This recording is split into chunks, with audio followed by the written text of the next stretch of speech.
บายดีพ่อแม่พี่น้องเบิดสุขูสุคนเบิดสุมงสุบอนด้วยพี่น้องเด้อเมตตาเซตลาบซีนพี่น้องเห็นบ่ไปตลาดมาได้ซีนมาสิมาเฮ็ดลาบพี่น้องเลยจักโลนึงพอได้ผลนี่เกือบ16 ยูโรพี่น้องโลนึงกิโลนึงเกือบ16 ยูโรซีนมาเฮ็ดลาบน้อยนึงเฮ็ดก้อยกินเฮ็ดก้อยบ่เป็นเฮ็ดลาบเนาะพี่น้องว่าจะได้ก็ว่าเนาะก้อยกับก้อยลาบกับลาบเลยเนาะพี่น้องพี่ป้าก็สิมาซอยเตรียมผักหอมก่อนซอยผักหอมไว้ก่อนพี่น้องเอ้ย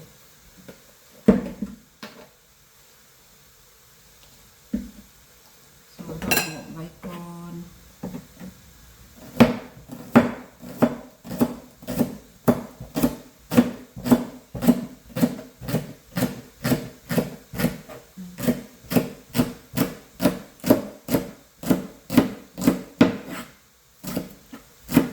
เป็นลาบดิบพี่น้องบุเฮ็ดซุปดอกมันนี่ก้อยดิบนะ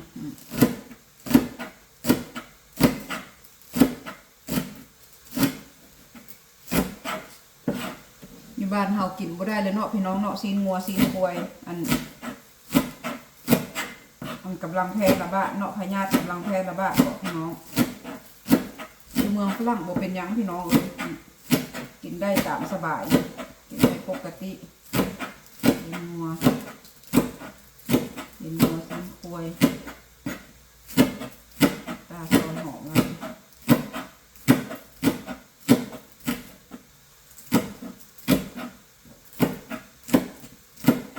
ใส่หอมหลายๆแซ่บเนาะพี่น้องเห็ดกอย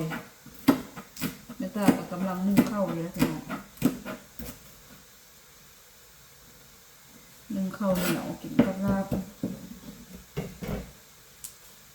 ก็หอมแม่ตากระล้างไว้เรียบร้อยพี่น้องเอ้ย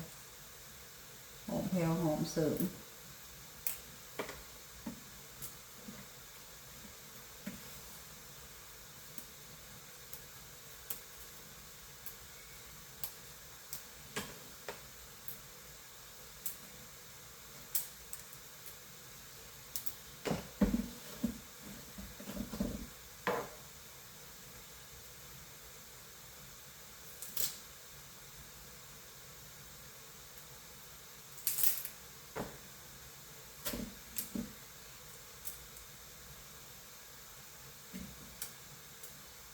หอมกระเด็ดเอาอยู่ส่วนเมตาแหละพี่น้องเด็ดเอามาแต่อัน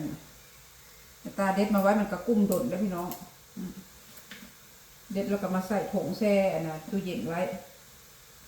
อยู่นี่มันบ่มีบ่อนเก็บบ่อนตลาดมันก็ไก่อยู่บ้านแฟนเมตาไปมายากเมตาก็เลยเก็บใส่ถุงยางมาไว้พี่น้องเวลาแล้วก็เอาเข้าบะสิกินเมตาก็มาล้างอีกทีนึงก็ยังซื่นยังงามอยู่ได้พี่น้อง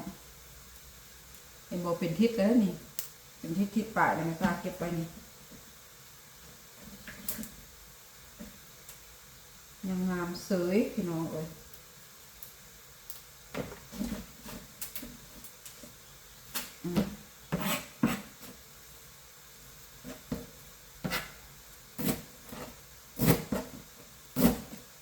บางคนก็เห็นทอดแซ่บหลายก็มาแซ่บหอมเนาะพี่น้องเห็นง่ายแล้วจะผู้มักเนาะนี่แหละเพิ่นนะของแซ่บอยู่กับผู้มักมันแม่นดีได้พี่น้องเอ้ย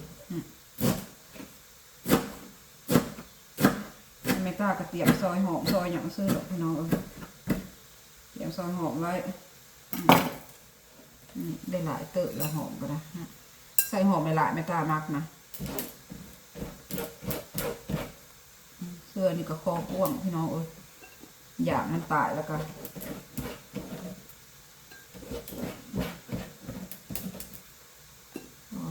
หอมนี่แล้วก็ปาดบักนาวไว้พร้อม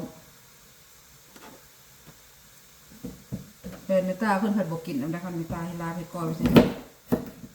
เมตากระสีดาซีนให้เพื่อนเอาโอ้ย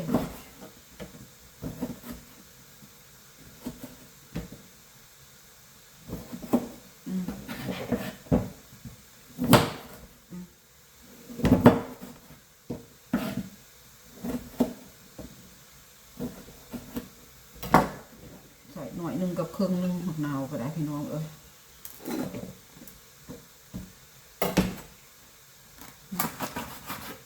ให้ตดน้อยนึงดอกให้ตดทำนี้ก็พอเลยเนาะพี่น้อง าเซตท่าลูกนั่นแหละ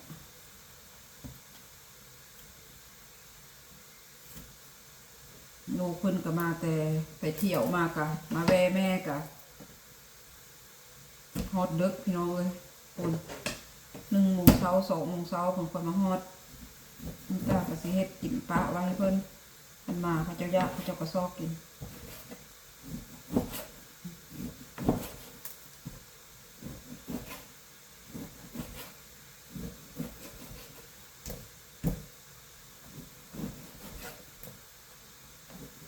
ก้อนน้อยๆนึงก็ได้หลายเติบพี่น้องมีดก็คือบ่เข้านี่แหละมีดเพิ่นนะ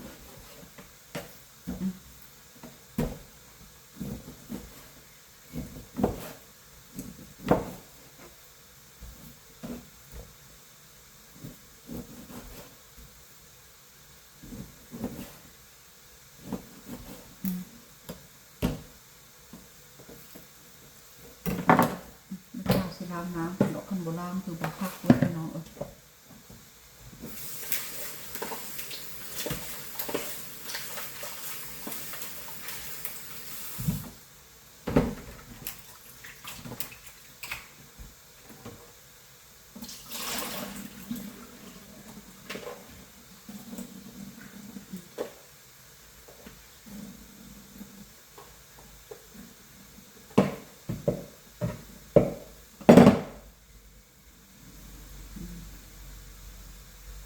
ล้างน้ำแล้วก็จะออก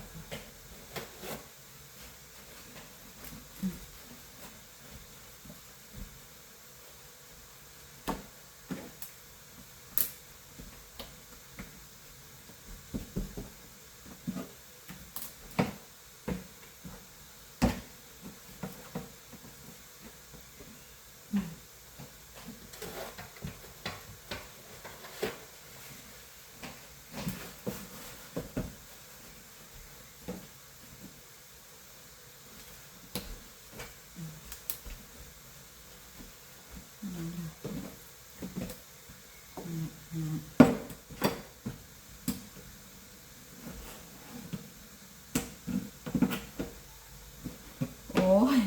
คอเสื้อนี่ก็ได้เนาะพี่น้องมันอันนั้นนะบ่พอมันตกแบบสินะพี่น้องอันอยากมันตายซื้อรถละ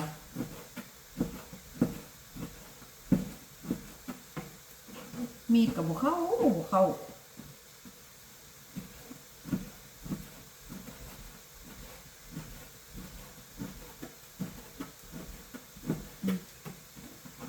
มีดบ่เข้าพี่น้อง